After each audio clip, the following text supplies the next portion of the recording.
ജലമുറിവായി രാജേഷ്.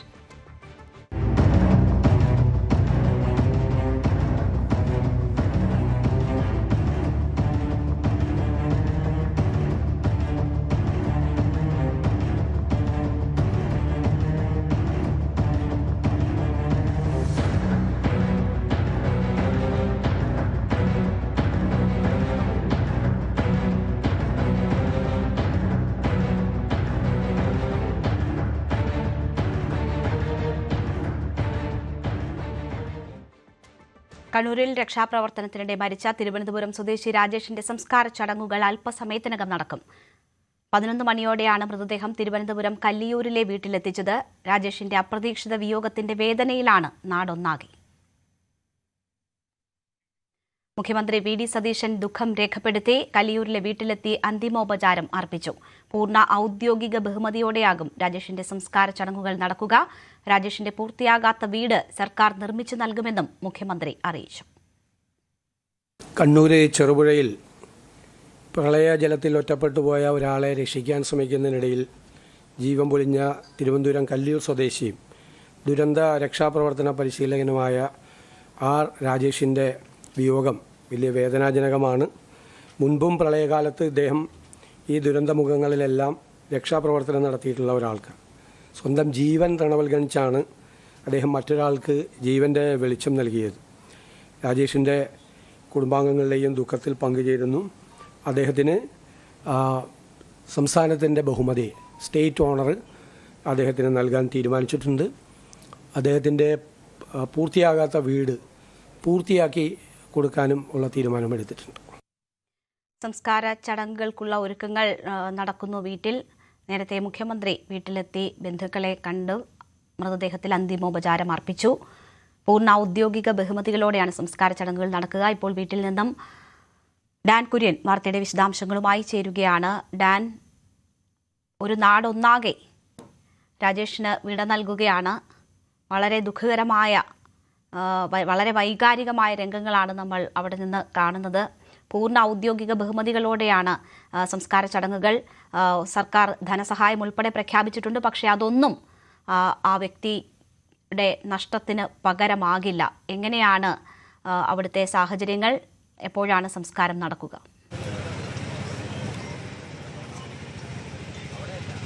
കല്ലിയൂരിലെ പഞ്ചായത്ത് ആരോഗ്യ കേന്ദ്രത്തിന് സമീപം പ്രത്യേകം തയ്യാറാക്കിയിരിക്കുന്ന പന്തലിലാണ് രാവിലെ 11:30 രാജേഷിൻ്റെ മൃതദേഹം വഹിച്ചുകൊണ്ടുള്ള പേടകം എത്തിച്ചത്. അതിനുശേഷം മുഖ്യമന്ത്രി വി ഡി സതീശൻ, മന്ത്രിമാരായ സണ്ണി ജോസഫ്, പി സി വിഷ്ണുനാഥ് ഉൾപ്പെടെയുള്ള സർക്കാർ പ്രതിനിധികൾ, അതോടൊപ്പം ഇ പി ജയരാജൻ ഉൾപ്പെടെയുള്ള ഇടത് നേതാക്കൾ ഒക്കെ ഇവിടെ എത്തി അദ്ദേഹത്തിന് ആദരാഞ്ജലികൾ അർപ്പിച്ചു. മുഖ്യമന്ത്രി ഈ വീട്ടിൽ ഈ മൃതദേഹത്തിന് ആദരാഞ്ജലി അർപ്പിച്ച ശേഷം ഈ രാജേഷിൻ്റെ വീട്ടിലേക്ക് എത്തിയപ്പോൾ വൈകാരികമായ രംഗങ്ങളാണ് ഉണ്ടായത്. ഭാര്യയും മക്കളും അലമുറയിട്ട് കരഞ്ഞുകൊണ്ടാണ് അദ്ദേഹം അവിടേക്ക് എത്തിയപ്പോൾ അവരുടെ ദുഃഖം അദ്ദേഹത്തെ അറിയിച്ചത്.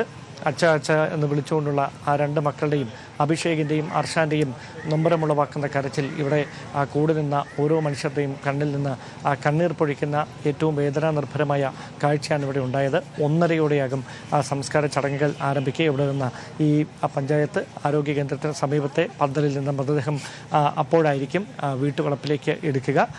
നമുക്കറിയാം 4 ദിവസത്തിന് ശേഷമാണ് മൃതദേഹം ലഭിച്ചത്. അതുകൊണ്ട് അധിക സമയം പുറത്ത് വെച്ചുകൊണ്ടിരിക്കാൻ കഴിയില്ല. അങ്ങനെ ചില ബുദ്ധിമുട്ടുകളുണ്ട്.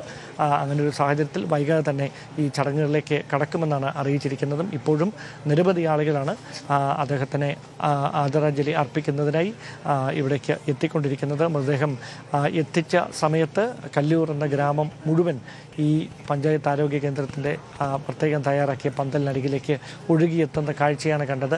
ഒരു നാട് മുഴുവൻ ഒന്നിച്ച് മറ്റൊരു ജീവൻ രക്ഷപ്പെടുത്തുന്നതിനിടെ ജീവൻ നഷ്ടമായ രാജേഷിനെ ആദരാഞ്ജലി അർപ്പിക്കാനായി ഇവിടേക്ക് എത്തുകയായിരുന്നു. അദ്ദേഹത്തിൻ്റെ കുടുംബത്തിൻ്റെ ദുഃഖം, അതോടൊപ്പം അവരുടെ പണിതീരാത്ത വീടിൻ്റെ നിർമ്മാണം അതടക്കമുള്ള കാര്യങ്ങളിൽ സർക്കാരിൻ്റെ ഇടപെടൽ ഉണ്ടാകുമെന്നാണ് അറിയിച്ചിരിക്കുന്നത്.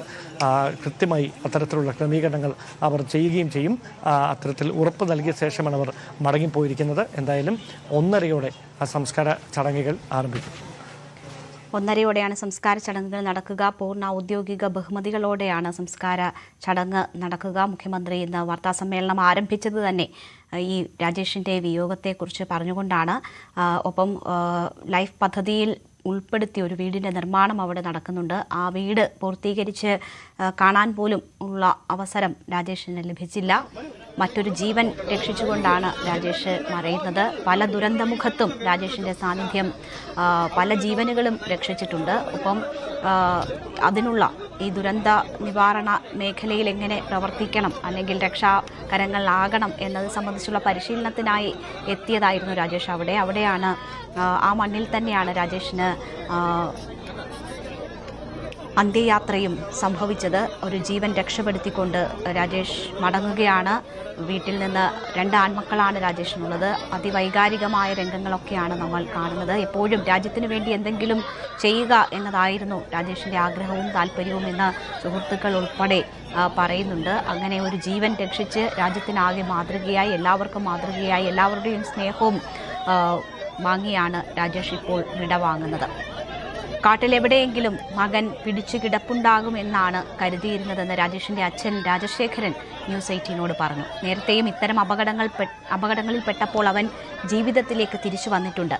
ഇളയ മകനെയും 2 വർഷം മുൻപ് നഷ്ടമായി. ഒരാളുടെ ജീവൻ രക്ഷിച്ചുകൊണ്ടാണല്ലോ മകൻ പോയത് എന്നത് മാത്രമാണ് ആശ്വാസമെന്നും രാജശേഖരൻ പറഞ്ഞു. കണ്ണൂർ ചെറുപുഴയിലെ മീൻതുള്ളിത്തുരുത്തിൽ മറ്റൊരാളുടെ ജീവൻ രക്ഷിക്കുന്നതിനിടെ അവിചാരിതമായി ജീവൻ നഷ്ടപ്പെട്ട രാജേഷിന് യാത്രാമൊഴിയേകാനൊരുങ്ങുകയാണ് സ്വന്തം നാടായ കല്ലിയൂർ. വൈകാരികമായ നിമിഷങ്ങൾക്കാണ് അദ്ദേഹത്തിൻ്റെ മൃതദേഹം കല്ലിയൂരിലെ പഞ്ചായത്ത് ഓഫീസിന് മുമ്പിൽ പൊതുദർശനത്തിന് വെച്ചപ്പോൾ ആളുകൾക്ക് കാണാൻ കഴിഞ്ഞത്. ഇവിടുത്തെ സർക്കാർ ആശുപത്രിക്ക് മുമ്പിലാണ് നൂറുകണക്കിന് ആളുകളുടെ അകമ്പടിയോടെ മൃതദേഹം രാവിലെ 11:30-ഓടെ എത്തിച്ചത്. മക്കളായ ആർഷനും അതോടൊപ്പം അഭിഷേകും അച്ഛ എന്ന് കരഞ്ഞുകൊണ്ട് വിളിച്ച് ആ മൃതദേഹത്തിന് അരികിലേക്ക് ആ ശവമഞ്ചത്തെ തൊട്ടുകൊണ്ട് പൊട്ടി കരഞ്ഞ് അലറി നിലവിളിക്കുന്നത് കണ്ണ് നനയാതെ ഒരാൾക്കും കണ്ടു നിൽക്കാൻ കഴിയില്ല. ഇന്നിപ്പോൾ എന്നോടൊപ്പം രാജേഷിൻ്റെ പിതാവ് രാജശേഖരൻ ചേരുന്നു. ഈ ഘട്ടത്തിൽ എങ്ങനെയാണ് ഇങ്ങനെ ചോദിക്കുന്നതെന്നറിയില്ല. പക്ഷേ രാജേഷ് ഈ നാടിന് മുഴുവൻ മാതൃകയായി ഒരു ത്യാഗമാണ്. സ്വന്തം ജീവൻ ത്യാഗം ചെയ്തുകൊണ്ടാണ് മറ്റൊരാളുടെ ജീവൻ രക്ഷിച്ചെടുത്തത്. അച്ഛൻ എങ്ങനെയാണ് ഈ മകനെ ഓർത്തെടുക്കുന്നത്? ഇതൊരു ഓർക്കമൊന്നുമില്ല, പെയില്ല. ഒരാളിലേക്ക് ജീവൻ രക്ഷിച്ചുകൊണ്ട് അവൻ അവമാനത്തോടെ ഭരിച്ചെന്ന് പറയാം. 3 മക്കളായിരുന്നല്ലേ? ഇദ്ദേഹത്തെ കൂടാതെ മറ്റൊരാളും മരണപ്പെട്ടിട്ടുണ്ടല്ലോ. 2ാമത്തെ മോൻ മരിച്ച്, മൂത്തവനും പോയി. ഇനി ഒരു മോളുണ്ട്, 2 മക്കളെ ഉക്കുണ്ട്. അവന് 2 മക്കൾ. 2ാമത്തവൻ വിവാഹം കഴിച്ചിട്ടില്ല. അത് എത്ര നാളായി? 2 വർഷമാകുമ്പോൾ. അദ്ദേഹം ട്രെയിൻ അപകടമായിരുന്നു. അച്ഛൻ ഇവിടെ തന്നെ താമസിച്ചു? അതെല്ലാവരും എൻ്റെ ഇവിടെ തന്നെ. മോള് മാത്രം അത് മാറ്റി. ദുഃഖം താങ്ങാൻ പറ്റുന്നതല്ല, പക്ഷെ ഞങ്ങളെല്ലാവരും ഒപ്പമുണ്ട്. ആ കുടുംബത്തിൻ്റെ ബുദ്ധിമുട്ടുകളിൽ കൃത്യമായും കാട്ടിൻ്റെ അകത്ത് എവിടെയെങ്കിലും കാണും, ജീവനോടെ കാണും എന്നുള്ള പ്രതീക്ഷയിലാണ് നമ്മളൊക്കെ അവിടെ നിന്നത്. നല്ല പ്രതീക്ഷ.